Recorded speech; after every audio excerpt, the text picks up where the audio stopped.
గ్రంథాలు తెరవండి. మత్తయి సువార్త 11వ అధ్యాయము 29వ వచనాన్ని మనం చదువుకుందాం. మత్తయి సువార్త 11వ అధ్యాయము 29వ వచనం. నేను సాత్వికుడను దీన మనస్సు గలవాడను గనుక మీ మీద నా కాడి ఎత్తుకొని నా యొద్ద నేర్చుకొనుడి. చాలండి. చూడండి, మత్తయి సువార్తలో యేసు ప్రభు వారు ఒక చక్కని ఇన్విటేషన్ చెప్తున్నారు. నేను సాత్వికుడను దీన మనసు గలవాడను, నా కాడి మీ మీద ఎత్తుకుని నేర్చుకొనుడి. మనం యేసు ప్రభు వారి దగ్గరికి వచ్చినప్పుడు ఆయన కొన్ని మనకు నేర్పించడానికి ఆయన సిద్ధంగా ఉన్నారు. ఓకేనా? మరి మనం కూడా ఏం చేయాలంటే మనం నేర్చుకోవాల్సినవి చాలా ఉన్నాయి. ఈ రోజుల్లో మరి నేర్చుకోవడానికి ఆసక్తి చూపేవాళ్ళు చాలా ఎక్కువ మంది కనబడుతూ ఉంటారు. చూడండి, ఒకవేళ ఇంగ్లీష్ మాట్లాడాలంటే స్పోకెన్ ఇంగ్లీష్ నేర్చుకోవడానికి ఇష్టపడతారు. ఆ ఇంగ్లీష్ నేర్చుకుని అందరితో వాళ్ళు ఇంగ్లీష్ మాట్లాడేస్తూ ఉంటారు. అంటే అంతవరకు వాళ్ళకి ఇంగ్లీష్ రాదు, కానీ నేర్చుకోవాలని ఒక ఆశ ఉంది కనుక నేర్చుకోవడం మొదలు పెడతారు. అలాగే 4-వీలర్ కారు కొనుక్కుంటే ఒకవేళ డ్రైవింగ్ రాదనుకోండి, డ్రైవింగ్ స్కూల్స్ ఉన్నాయి. అక్కడ ఏం చేస్తారు? డ్రైవింగ్ నేర్పబడుతుంది, నేర్చుకుంటారు. నేర్చుకుని చక్కగా 4-వీలర్ డ్రైవ్ చేయడం వాళ్ళు ప్రారంభిస్తూ ఉంటారు. జీవితంలో అన్నీ మనం నేర్చుకుంటున్నాం. అలాగే యేసు ప్రభు వారు కూడా అంటున్నారు, నా కాడి మీ మీద ఎత్తుకొని నేర్చుకొనుడి. మనం ఏమి నేర్చుకోవాలి అనే విషయాలు కొన్ని మాటలు ఈరోజు మనం ధ్యానం చేద్దాం. మరి నేర్పించేవారు పరిశుద్ధులై ఉంటే కానీ మనం అవి నేర్చుకుంటే మనకు ఉపయోగపడవు. చూడండి, మరి యేసు ప్రభు వారు దగ్గర ఎందుకు నేర్చుకోవాలంటే ఆయన గురువులకే గురువు, జగద్గురువు. దేవునికి స్తోత్రం. యేసు ప్రభు వారు ఎవరు చెప్పండి? ఆయన జగద్గురువు అయి ఉన్నారు. ఇప్పుడు ఆయన దగ్గర మనం ఎందుకు నేర్చుకోవాలంటే ఆయనలో ఎక్కడ పాపం లేదు, ఆయనలో ఎక్కడ దోషం లేదు. ఆయన పరిశుద్ధుడు, పవిత్రుడు, నిష్కల్మషుడు. ఆయన గొప్ప దేవుడై ఉన్నాడు కనుక నా దగ్గరకు వచ్చి మీ కాడి ఎత్తుకుని నేర్చుకోండి అని ప్రభు చెప్తున్నాడు. ఒకవేళ ఏ గొప్ప వ్యక్తి దగ్గరికన్నా మనం వెళ్తే కనుక ఆ వ్యక్తిలో ఏదో దోషం, ఏదో పాపం, ఏదో బలహీనత వారిలో ఉంటుంది. కానీ దేవుని వాక్యం సెలవిస్తుంది, మరి నా యొద్దకు వచ్చి నేర్చుకొనుడి అనే మాట మనం వింటూ ఉన్నాం. దేవుని పరిశుద్ధ గ్రంథాల్లో మనం చూస్తే ఏమి నేర్చుకోవాలి అంటే మొట్టమొదట చూడండి, 106వ కీర్తన 35వ వచనంలో మనం చదివితే, అన్యజనులతో సహవాసం చేసి వారి క్రియలను నేర్చుకొనిరి. చాలండి. చూసారా, ఇక్కడ ఇజ్రాయేలు ప్రజలట అన్యజనులతో సహవాసం చేసి వారి క్రియలను నేర్చుకున్నారు. వారు దేవుని బిడ్డలే, ప్రభు బిడ్డలుగా పిలువబడుతున్న వాళ్ళే, కానీ అన్యజనులతో సహవాసం చేసి వారి క్రియలను నేర్చుకున్నారు. ఈరోజు చాలామంది విశ్వాసులు పాడవడానికి కారణం ఏంటంటే వారి సహవాసం సరిగా లేదు, వారి యొక్క ప్రవర్తన సరిగా లేదు. ఏమండి, మరి దేవుని బిడ్డలు అని చెప్పుకుంటూ మందిరానికి వెళ్తూ దైవభక్తిలో ఉంటూ వాళ్ళు సహవాసం దగ్గరికి వచ్చేటప్పటికి అటు ప్రక్కన స్నేహితులు సరైన వాళ్ళు కాకపోతే వారి జీవితాలు ఏమవుతున్నాయి? పతనం అయిపోతున్నాయి. అందుకే వీరు అన్యజనుల యొక్క క్రియలను నేర్చుకున్నారట. తర్వాత వచనం చదవండి. వారి విగ్రహములకు పూజ చేసిరి అవి వారికి ఉరి ఆయెను. చూసారా, విగ్రహాలకు పూజ చేశారట, అవి వారికి ఏమైనా ఉరి ఆయెను. ఈరోజు మనం చూస్తే ఈరోజు దేవుని వాక్యం చెప్తుంది, ఇజ్రాయేలు ప్రజలు దేవుని బిడలుగా పిలువబడుతున్న వాళ్ళు అన్యజనులతో వాళ్ళు ఏం చేశారంటే సహవాసం చేసి వారి క్రియలను నేర్చుకున్నారు. మనం కూడా లోకస్తులతో సహవాసం చేయడానికి వీల్లేదు. లోకస్తులు మరి వారు భయంకరమైన పరిస్థితుల్లో ఉండి మనల్ని కూడా వాళ్ళు ఏం చేస్తారు? పాడు చేస్తారు. అందుకే లోకంలో ఉన్నదంతా కూడా శరీరాశ, నేత్రాశ, జీవపడమ్మం, అవి మనలోనికి రాకుండా మనం చాలా జాగ్రత్తగా చూసుకోవాల్సిన వారమే ఉన్నాం తప్ప, పర్వాలేదులేండి నేను వాళ్ళతో సహవాసం చేస్తానంటే ఖచ్చితంగా మనం ఎక్కడో చోట దెబ్బతింటాం. ఏమంటే లేదంటే నష్టపోతాం. అందుకే మనం చాలా జాగ్రత్తగా ఉండాలి. అయితే మనం ఏమి నేర్చుకోవాలి అనే విషయాలు కొన్ని మనం బైబిల్లో చూద్దాం. యెషయా గ్రంథం 1వ అధ్యాయము 17వ వచనాన్ని మనం చదువుదాం. యెషయా గ్రంథం 1వ అధ్యాయం 17వ వచనం. కీడు చేయుట మానుడి మేలు చేయ నేర్చుకొనుడి. చాలండి. చూసారా, కీడు చేయటం మానండి, మేలు చేయడం నేర్చుకోండి. ఈ రోజుల్లో మరి కీడు చేసేవాళ్ళు ఎక్కువైపోయారు. ఎక్కడ చూడండి, మంచిగా ఉన్న వాళ్ళ మీద కీడు చేసేవాళ్ళు ఎక్కువైపోయారు. ఈరోజు దేవుని వాక్యం చెప్తుంది, యెషయా ప్రవక్త గారి ద్వారా మాట్లాడుతున్నాడు, కీడు చేయటం మానండి, మేలు చేయ నేర్చుకోండి. నిజంగా మనం మేలు చేయడం నేర్చుకోవాలి. ఒకవేళ మనకి కీడు చేసిన వారికి కూడా మనం ఏం చేయాలి చెప్పండి? మేలు చేయాలి. అపకారం చేసిన వారికి కూడా ఉపకారం చేయాలి. బైబిల్లో సౌలు అనబడిన వ్యక్తి ఉన్నాడు, దావీదు అనబడిన వ్యక్తి ఉన్నాడు. వీళ్ళిద్దరిలో మనం చూస్తే దావీదు సౌలును శత్రువుగా చూడలేదు, కానీ సౌలు మాత్రం దావీదుని ఎలా చూశాడు? శత్రువులా చూశాడు. ఒక టైంలో దావీదును చంపాలని తరుముతూ ఉన్నాడు. అలాంటి పరిస్థితుల్లో సౌలు దొరికేటప్పటికే సౌలు దొరికితే దావీదుతో పాటు ఉన్న వాళ్ళు అందరూ అన్నారు, శత్రువు దొరికాడండి, చంపేయండి అంటే, అప్పుడు దావీదు అంటాడు, నేను సౌలును చంపకూడదు, సౌలు అభిషేకించబడ్డాడు దేవుని చేత, అందువలన పై వస్త్రాన్ని కోసుకుని వెళ్ళిపోతాను తప్ప చంపకూడదు అని చెప్పేసి ఆయన పై వస్త్రాన్ని కోసుకుని వెళ్ళిపోయాడు తప్ప చంపలేదు. అప్పుడు సౌలు అంటాడు, నీవు నాకంటే నీతిపరుడవు, నేను నీకు అపకారం చేశాను, అయితే నువ్వు నాకేం చేశావు? ఉపకారం చేశావు అంటాడు. దేవునికి స్తోత్రం. ఈరోజు మనం గమనిస్తే చూడండి, శత్రువులా చూడకుండా మరి క్షమించాడు కాబట్టే దావీదు అంతకంతకు వర్ధిల్లెను, సౌలు అంతకంతకు నేరసిల్లెనని ఉంటుంది. చూసారా, మన క్రియలు కరెక్ట్గా లేనప్పుడు, బైబిల్ ప్రకారంగా జీవించకపోతే మనం ఆశీర్వాదాలు పొందలేము, అభివృద్ధి పొందలేము. అందుకే మొట్టమొదట మనం ఏం నేర్చుకోవాలంటే, కీడు చేయడం మానండి, మేలు చేయడం నేర్చుకోండి. ఎప్పుడైతే మనం కీడు చేయడం మానేస్తామో, మేలు చేయడం నేర్చుకుంటామో, ఖచ్చితంగా మన జీవితాల్లో చాలా గొప్ప కార్యాలు దేవుడు జరిగిస్తాడు. చూడండి, మనం మేలు చేయాలంటే ఏం చేయాలో తెలుసా? చెప్పండి, మనం మేలు చేయాలంటే ఏం చేయాలి? మేలు చేయాలంటే మనం ఏం చేయాలంటే 81వ కీర్తన 8వ వచనం మీరు చదివితే, అయ్యో ఇజ్రాయేలు, నీవు నా మాట వినిన ఎడల ఎంత మేలు. చూసారా, అయ్యో ఇజ్రాయేల్, నీవు నా మాట వింటే ఎంత మేలు. నిజంగా ప్రభువు మాట మనం వింటే మనం ఖచ్చితంగా మేలు చేస్తాం ఇతరులకు.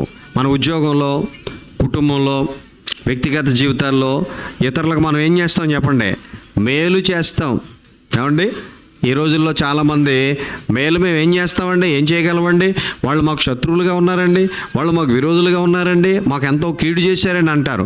బైబిల్ చెప్తుంది, ఎవరైతే నీకు కీడు చేశారో వాళ్ళకే మనం ఏం చేయాలి చెప్పండి? మేలు చేయాలి. అర్థమైందా?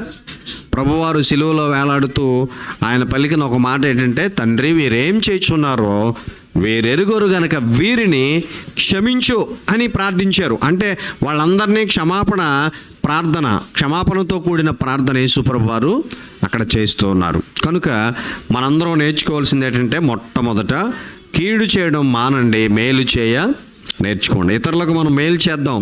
దేవుని బిడ్డలంటే ఇతరులకు మేలు చేస్తారండి, ఇతరులకు కీడు చేసేవాళ్ళు కాదండి అని అందరూ తెలుసుకునే విధంగా మనం మేలు చేయడం నేర్చుకుందాం. అందుకే మొట్టమొదట మనం ఏం నేర్చుకోవాలంటే మేలు చేయడం నేర్చుకుందాం. రెండో మాట మనం చూస్తే చూడండి, మనం ఏం చేయడం నేర్చుకోవాలంటే, రెండో మాట యెషయా గ్రంథం 26వ అధ్యాయం 10వ వచనం మీరు చదివితే, యెషయా గ్రంథం 26వ అధ్యాయం 10వ వచనం, దుష్టులకు దయచూపినను వారు నీతిని నేర్చుకొనరు, వారు ధర్మక్షేత్రములో నివసించినను యెహోవా మహాత్మ్యమును ఏం చేయట్లేదు? ఆలోచింపట్లేదు, అన్యాయం చేదురు. చాలని చూసారా, వారు ఎక్కడున్నారంటే ధర్మక్షేత్రములో ఉన్నను నీతిని నేర్చుకోవట్లేదు. అంటే రెండో మాట ఏంటో తెలుసా? మనం నీతిని నేర్చుకోవాలి. ధర్మక్షేత్రం అంటే దేవుని మందిరం, చర్చెస్. ఏమండి, దేవుని మందిరంలోకి వెళ్ళిన తర్వాత మనం ఏం నేర్చుకోవాలి? నీతిని నేర్చుకోవాలి. బైబిల్లో మనం చూస్తే నీతిమంతులుగా చేయబడిన వారు, లేదంటే నీతిమంతులకు దేవుడిచ్చే ఆశీర్వాదాలు ఎన్నో ఉన్నాయి. నీతిమంతుడు ఖర్జూర వృక్షం వలె మొవ్వు వేస్తాడు. నీతిమంతుడు ఏమంటే బైబిల్లో మనం చూస్తే ఎన్నో ఆశీర్వాదాలు వాళ్ళకి కనబడుతున్నాయి. అంటే మనం ఏమి నేర్చుకోవాలి ఇప్పుడు చెప్పండి? నీతిని నేర్చుకోండి. చూడండి, మనం నీతిని నేర్చుకోవాలంటే అసలు మనం నీతిమంతులుగా ఏం చేయబడాలి? తీర్చబడాలి. అవును కదా? ఏమండి, మనం నీతిమంతులుగా తీర్చబడకుండా నీతిని ఎలా నేర్చుకోగలం? అందుకే మొట్టమొదట చూడండి, రోమాపత్రిక 5వ అధ్యాయం 1వ వచనం మీరు చదివితే, అక్కడ పౌలు గారు రోమీలకు రాస్తూ ఈ మాట చెప్తున్నారు. రోమపత్రిక 5వ అధ్యాయం 1వ వచనం చదవండి. కాబట్టి విశ్వాస మూలమున మనము నీతిమంతులముగా మనం నీతిమంతులుగా ఏం చేయబడ్డాం? తీర్చబడ్డాం. చాలండి, చూసారా? కాబట్టి విశ్వాస మూలమున నీతిమంతులుగా మనం ఏం చేయబడ్డాం? తీర్చబడ్డాం. నీతిమంతులుగా తీర్చబడ్డ వాళ్ళు ఏం చేయాలంటే నీతిని నేర్చుకోవాలి. అర్థమైందా ఏమండి? అందుకే యెషయా ప్రవక్త గారి ద్వారా ప్రభు చెప్తున్నాడు, ధర్మక్షేత్రంలో నివసించినను వారు నీతిని నేర్చుకోవట్లేదు. ఏమండి? దుష్కార్యాలు చేస్తూ వాడి జీవితాలు భయంకరంగా జీవిస్తున్నారని వాక్యం సెలవిస్తుంది. ఈరోజు మనం ఏం చేయాలంటే నీతిని నేర్చుకుందాం. యేసు ప్రభు వారు నీతిమంతుడు. చెప్పండి, ఎవరండి ఆయన? నీతిమంతుడై ఉన్నాడు. మన నీతి మురికి గడ్డల్లాంటిదట. చెప్పండి, యెషయా గ్రంథంలో ఉంటుంది. మన నీతి ఎలాంటిది? అది మురికి గొడ్డల్లాంటిది. కానీ యేసు ప్రభువు నీతి నిజంగా అది చాలా గొప్పది. కాబట్టి యేసు ప్రభు వారిలో ఎక్కడ కూడా పాపం లేదు. ఎందుకంటే ఆయన పరిశుద్ధుడు కాబట్టి. కామ క్రోధ లోభ మోహ మదమాశ్చర్యములను జయించిన వాడైన పరిశుద్ధుడు. ఈరోజు మనం గమనించినట్లయితే అందుకే మనం రెండవదిగా నీతిని నేర్చుకుందాం. నీతిమంతులుకి దేవుడిచ్చే ఆశీర్వాదాలు చాలా ఉన్నాయి. ఏమండి? దావీదు అంటాడు 52వ కీర్తనలు అంటాడు, నేనైతే నీతి గలవాడనై దేవుని మందిరంలో పచ్చని ఒలివ చెట్టు వలె ఉన్నానంటాడు. దేవునికి స్తోత్రం. ఏమండి? ఎలా ఉన్నాడట? నేనైతే నీతి గలవాడనై దేవుని మందిరంలో పచ్చని ఒలివ చెట్టు వలె ఉన్నాను అంటే అర్థం ఏంటంటే, నీతిమంతులు దేవుని మందిరంలో ఏం చేయబడతారంటే పచ్చదనంతో ఉంటారు. పచ్చదనం అంటే అభివృద్ధి, పచ్చదనం అంటే ఆశీర్వాదం. ఒక మొక్క మనం వేసుకున్నప్పుడు, చిన్న మొక్క, దానికి రోజు నీళ్ళు వేస్తున్నప్పుడు ఆ మొక్క ఏమవుతుందో చెప్పండి? అలా కొంచెం కొంచెంగా ఆకులు వస్తూ ఉంటాయి. ఏమంటే? ఎందుకంటే దానికి రోజు మనం ఏం వేస్తున్నాం? నీళ్ళు వేస్తున్నాం. అప్పుడప్పుడు పాస్టర్ గారు, మన పెద్ద పాస్టర్ గారు చెప్తూ ఉంటారు, ఫస్ట్ పాస్టర్ గారు మందిరం కట్టినప్పుడు అది ఏంటంటే 2 పార్టీషన్ కింద కట్టారు. ఎక్కడంటే మల్లికార్జున నగర్లో. ఒకటి చర్చి, ఒకటి హౌస్ కింద కట్టారు. అది కూడా ఎలాగంటే తాటేకు వాసాలు వేసి పైన మరి గడ్డి వేసారనమాట. గడ్డితో నేసారు. గడ్డితో నేసిన తర్వాత అక్కడ ప్లేస్ ఉంటే మా నాన్నగారు మరి ఎక్కడి నుంచో ఒక చెట్టు తీసుకొచ్చి వేసారు. పనస చెట్టు తీసుకొచ్చి వేసారు మా నాన్నగారు. వేసి దానికి రోజు చర్చి దగ్గరికి వెళ్ళినప్పుడల్లా దానికి నీళ్ళు వేసేవారు. వేస్తూ ఉంటే పాస్టర్ అమ్మ గారు కానీ పాస్టర్ గారు కానీ చూసి, ఏమండి మేము వేస్తున్నాంలే నీళ్ళు, మీరెందుకు వేస్తారంటే, ఏం పర్లేదండి వేయాలని చెప్పి మా నాన్నగారు వెళ్ళి వేసేవారు మాట. వెళ్ళినప్పుడల్లా వేస్తే ఆ చెట్టు అలా పెద్దదైపోయి చివరికి పనసకాయలు కాసిందట. ఏం కాసింది? పనసకాయలు కాసింది. ఓసారి హైదరాబాద్ నుంచి ఎవరో చుట్టాలు వచ్చారంట. చుట్టాలు వచ్చి, ఏమండి ఈ చెట్టుకి కాయలు ఎవరు కట్టారండి అని అడుగుతున్నారంట. ఏం చేస్తున్నారు చెప్పండి? పనస చెట్టు కాయలన్నీ ఎక్కడ ఉంటాయి? ఆ మొదల్లో ఏలాడుతూ ఉంటాయి కదా. ఇప్పుడు వాళ్ళకి తెలియదు, తెలంగాణ నుంచి వచ్చారట కొత్తగా. వాళ్ళు తెలియక, ఏమండి ఈ కాయలు ఈ చెట్టుకి ఎవరు కట్టారంటే, ఎవరు కట్టరండి, ఆ చెట్టుకి కాయలు అలాగే వస్తాయి అన్నారట. దేవుని వాక్యంలో మనం చూస్తే ఆ చెట్టు చిన్న మొక్కగా నాటబడింది. అలా రోజు నీళ్లు వేయగా వేయగా ఏమైపోయింది? అది ఏమంటే పెద్ద చెట్టుగా అయిపోయి దానికి కొన్ని కాయలు రావడంతో అందరూ కూడా చాలా హ్యాపీగా ఫీల్ అవుతున్నారు. కారణం ఏంటి చెప్పండి? ఆ చెట్టు ఫలించింది. దావీదు గారు కూడా అదే అంటున్నారు, నేనైతే నీతి గలవాడనే దేవుని మందిరంలో పచ్చని ఒలివ చెట్టు వలె ఉన్నానన్నాడు. చూసారా? నీతి కలిగి ఉండటం చాలా మంచిది. అందుకే నీతి మరణము నుండి రక్షించును. ఎక్కడి నుంచి రక్షిస్తుంది? ఈ లోకంలో మనం నీతిమంతులుగా ఉండాలి. ప్రభువు మనల్ని నీతిమంతులుగా చేశారు. అయితే మనం నీతిని నేర్చుకోవాలి. ధర్మక్షేత్రములో నివసించినను వారు నీతిని ఏం చేయట్లేదు? నేర్చుకోవట్లేదు. చెప్పండి, వాళ్ళు ఏం నేర్చుకోవట్లేదు? చెప్పండి, నీతిని నేర్చుకోవట్లేదు. ఇప్పుడు మనం ఏం నేర్చుకోవాలంటే మొట్టమొదట మేలు చేయడం నేర్చుకోవాలి. రెండవది నీతిని నేర్చుకోవాలి. చూడండి, మూడవది మనం ఏం నేర్చుకోవాలో తెలుసా? చూడండి, ద్వితీయోపదేశకాండము 4వ అధ్యాయం 10వ వచనం చదవండి. 4:10. నీవు హోరేబులో నీ దేవుడైన యెహోవా సన్నిధిని నిలిచి ఉండగా, యెహోవా నా యొద్దకు ప్రజలను కూర్చుము, వారు ఆ దేశము మీద బ్రతుకు దినములన్నీ నాకు భయపడ నేర్చుకొని తమ పిల్లలకు నేర్పునట్లు వారికి నా మాటలను వినిపించదునని ఆయన నాతో చెప్పిన దినమును గూర్చి వారు. చాలు చూసారా? ఏమంటే నీ దినములన్నిటా కూడా ఎలా ఉండాలి? భయపడడం నేర్చుకోవాలి. చెప్పండి, ఏం చేయాలి? ద్వితీయోపదేశకాండము ఇజ్రాయెల్ ప్రజలకి మోషే గారి ద్వారా తెలియజేస్తున్నాడు, మీరు భయపడడం నేర్చుకోండి. బ్రతుకు దినములన్నిటా ఏం చేయాలి? భయపడడం నేర్చుకోవాలి. ఎవరికి భయపడాలి? ప్రభువుకి భయపడాలి. మరి కొన్ని చోట్ల మనం ఎవరికి భయపడతారు చూడండి. కొంతమంది భార్యకు భయపడేవాళ్ళు, కొంతమంది భర్తకి భయపడేవాళ్ళు, కొంతమంది ఇంకా ఉద్యోగంలోకి వెళ్తే ఆ బాస్కి భయపడేవాళ్ళు కొంతమంది. నిజమే, ఏదో విధమైన భయం ఉంటుంది కదా. అయితే బైబిల్ సెలవిస్తుంది ఏంటో తెలుసా? బ్రతుకు దినములన్నిట మనం ఎవరికి భయపడాలి? నువ్వు దేవునికి భయపడడం నేర్చుకుంటున్నావా? భయభక్తులు ఉంచు వారికి దేవుడు గొప్ప కార్యాలు చేస్తాడు. అందుకే భయము ప్లస్ భక్తి కలిగి ఉండటం అది ఆశీర్వాదం. భయభక్తులు లేని వారు ఆశీర్వదించబడరు. భయభక్తులు అంటే చెడుతనాన్ని విసర్జించడం, చెడుతనాన్ని విడిచిపెట్టడం. ఈరోజు మనం దేవుని వాక్యంలో చూస్తున్నాం, భయపడడం నేర్చుకోండి బ్రతుకు దినములన్నిట. మీరు బైబిల్లో చూసినప్పుడు మోషే గారి నాయకత్వంలో ఇజ్రాయెల్ ప్రజలందరినీ నడిపించిన తర్వాత మోషే మరణించారు. మోషే ప్రభు సన్నిధికి వెళ్ళిపోయిన తర్వాత ఆ నాయకత్వపు లక్షణాలు, ఆ నాయకత్వపు హక్కులన్నీ కూడా యెహోషువ గారికి అప్పగించారు. అప్పుడు యెహోషువ తాను నడిపించడానికి సిద్ధపడుతున్నప్పుడు చాలా భయపడుతున్నాడు. అయ్య బాబా, మోషే గారు ఎంతో గొప్ప, సకల విద్యల్లో ప్రావీణ్యుడు, ఆయన చాలా తెలివి గలవాడు, జ్ఞానం గలవాడు, ఇంత గొప్పవాడే నడిపించడానికి కింద మీద పడ్డాడు, నాలోంటో నేను ఎక్కడ నడిపిస్తానని చెప్పి భయపడుతుంటే యెహోషువతో ప్రభు మాట్లాడితే ఏమన్నాడు తెలుసా? చూడండి, యెహోషువ గ్రంథం 1వ అధ్యాయము ఒకసారి 5వ వచనం అనుకుంటా చదవండి. నీవు బ్రతుకు దినములన్నిటను ఏ మనుష్యుడునో నీ ఎదుట నిలవలేకయుండును. నేను మోషేకు తోడై ఉండినట్లు నీకును తోడై ఉండుదును. దేవునికి స్తోత్రం.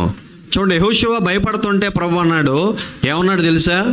నీ ఎదుట ఏ మనుషుడు నిలవలేడు బ్రతుకు దినములన్నిట. ఎందుకంటే నేను నీకు ఎలా ఉంటాను? తోడై ఉంటాను. మోషేకు తోడై ఉన్నట్లుగా నీకు కూడా, మోషేకి ఇంతవరకు తోడై ఉండి గొప్ప కార్యాలు జరిగించాను. ఇజ్రాయేల్ ప్రజలను ఎర్ర సముద్రం దాటించాను, పాలు తేళ్లు ప్రవహించే దేశానికి నడిపించాను, వాళ్ళకి కావాలంటే ఆహారం పెట్టాను, కావాలంటే నీళ్ళు ఇచ్చాను. ఇన్ని గొప్ప కార్యాలు చేస్తే ఇంకా నువ్వు భయపడుతున్నావేంటయ్యా? మోషేకి నేను ఎలా తోడైనానో నీకు కూడా ఏముంటాను? తోడై ఉంటానని చెప్పాడు. దేవునికి స్తోత్రం. అప్పుడు యెహోషువకి ఏమొచ్చిందంటే ధైర్యం వచ్చింది. మనకు కూడా మన జీవితంలో కొన్నిసార్లు అనారోగ్యాలు రావచ్చు, ఆర్థిక పరిస్థితులు రావచ్చు, ఏమండి కొన్ని ప్రతికూల పరిస్థితులు రావచ్చు. అప్పుడు మనం ఏం చేస్తామంటే భయపడతాం.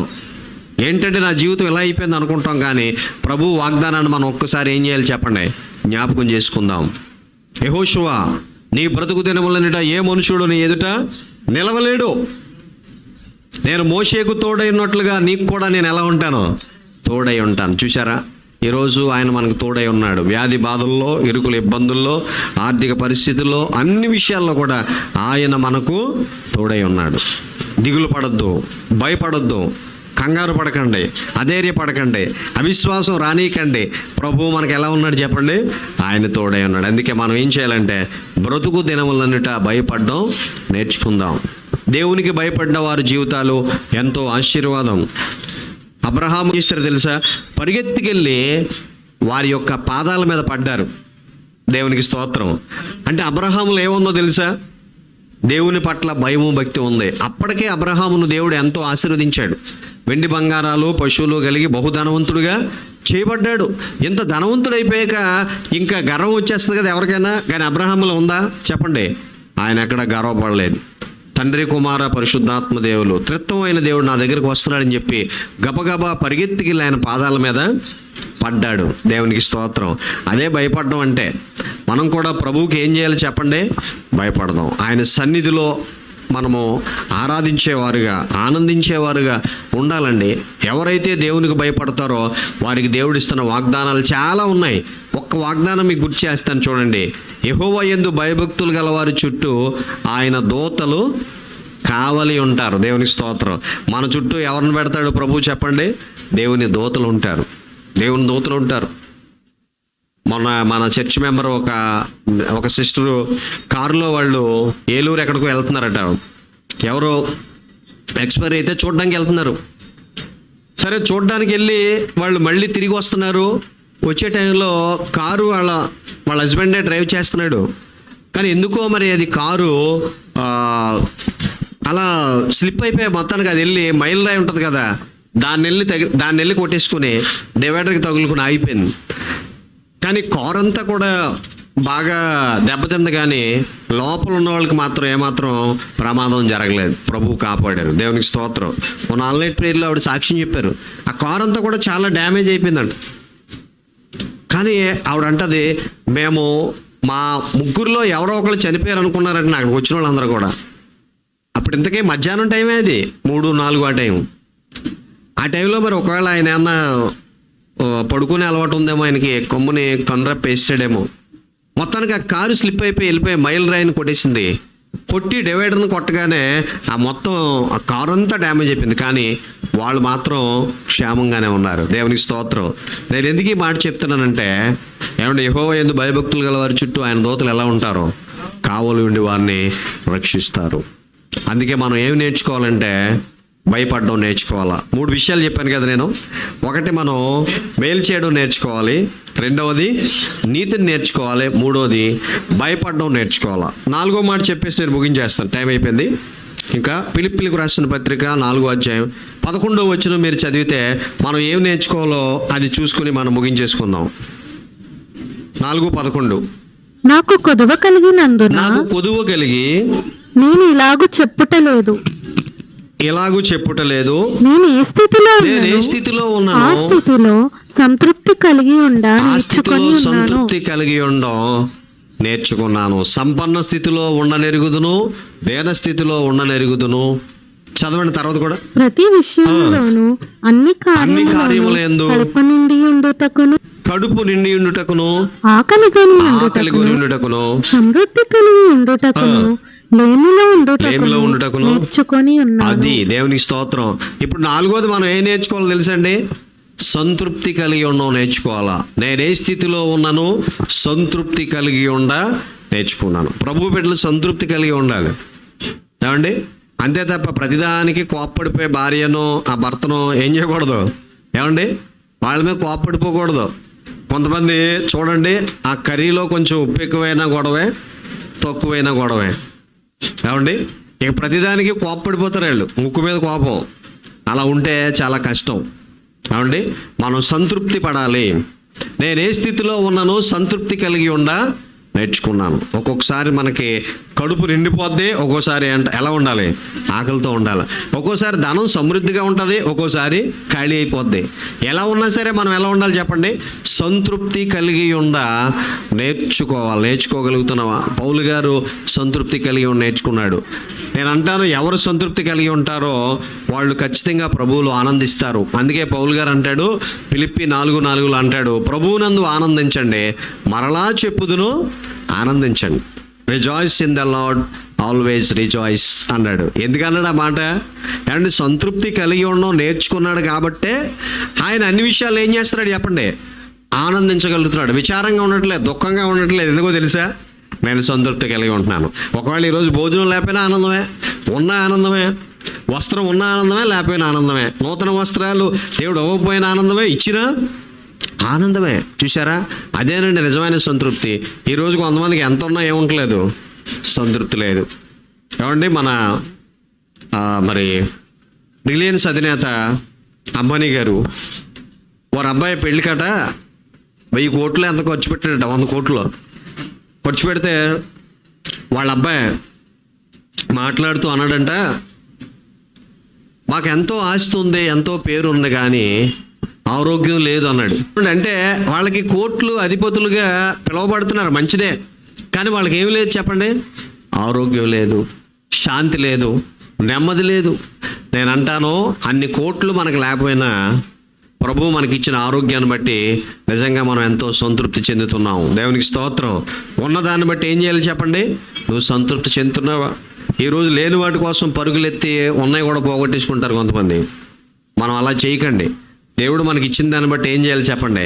సంతృప్తిని ఉందాం. ప్రభువా నాకు ఇచ్చో చాలు, అంతే. ఒకవేళ ఇంకా ఎక్కువ కావాలంటే దేవుడు ఇవ్వగలడు తప్ప, ఏమండి లేదు అని చెప్పి ఏం చేయకూడదు. ఎప్పుడు బాధపడకండి. ఈరోజు దేవుని వాక్యం చెప్తుంది, సంతృప్తి కలిగి నేర్చుకున్నాను. అందుకే నేను సాత్వికుడను, దీన మనసు గలవాడను మీ మీద నా కాడి ఎత్తుకొని నేర్చుకోండి. మనం నేర్చుకోవలసిన 4: 1 మేలు చేయడం నేర్చుకుందాం, 2వది నీతిని నేర్చుకుందాం, 3వది భయపడడం నేర్చుకుందాం, 4వది సంతృప్తి కలిగి నేర్చుకుందాం. ఇలా ఎవరైతే నేర్చుకుంటారో వాళ్ళ జీవితాలు అనేకులకు ఆశీర్వాదకరంగా ఉంటాయి. కుటుంబానికి, సంఘానికి, సమాజానికి ఎక్కడుంటే అక్కడ మనం మేలు చేసే వ్యక్తులుగా ఉండి దేవుని నామాన్ని మయంపరుచుకుంటాం. అందుకే మనం ఏం చేయాలంటే దేవుని దగ్గరకు వచ్చి ఆయన దగ్గర మనం నేర్చుకుందాం. ఆయన మన పట్ల గొప్ప కార్యాలు ఆయన జరిగించే దేవుడై ఉన్నాడు. కాబట్టి ఈరోజు ఎంతవరకు మనం నేర్చుకోలేదేమో యేసయ్య దగ్గరకు వచ్చి నేర్చుకుందాం. ఆయన జగద్గురు అయి ఉన్నాడు, గురువులకు పరమ గురువు. ఈ లోకంలో గురువులందరూ కూడా కాళ్ళు పట్టించుకున్నారు, ఏమన్నా రకరకాలుగా సేవలు చేయించుకున్నారు. కానీ యేసుప్రభువు వారు అయితే ఆయనే శిష్యుల పాదాలు కడిగారు. ఏమండి, ఆయన అందరితో పరిచారం చేయించుకోవడానికి రాలేదు, కానీ పరిచర్య చేయడానికి వచ్చాడు ఆయన. దేవునికి స్తోత్రం. అలాంటి గొప్ప దేవుడు మనం కలిగి ఉన్నాం కనుక ఈరోజు ఆయన దగ్గరికి వచ్చి మనం అందరం నేర్చుకుని ఆయన ఆశీర్వాదాలు పొందుకుందాం. అట్టి కృప దేవుడు మనందరికీ దయచేయాలని కోరుతూ ఈ మాటలు ఎంతటితో నేను ముగిస్తున్నాను. దేవుడి మాటలు దీవించును గాక. ఆమేన్. Praise the lord.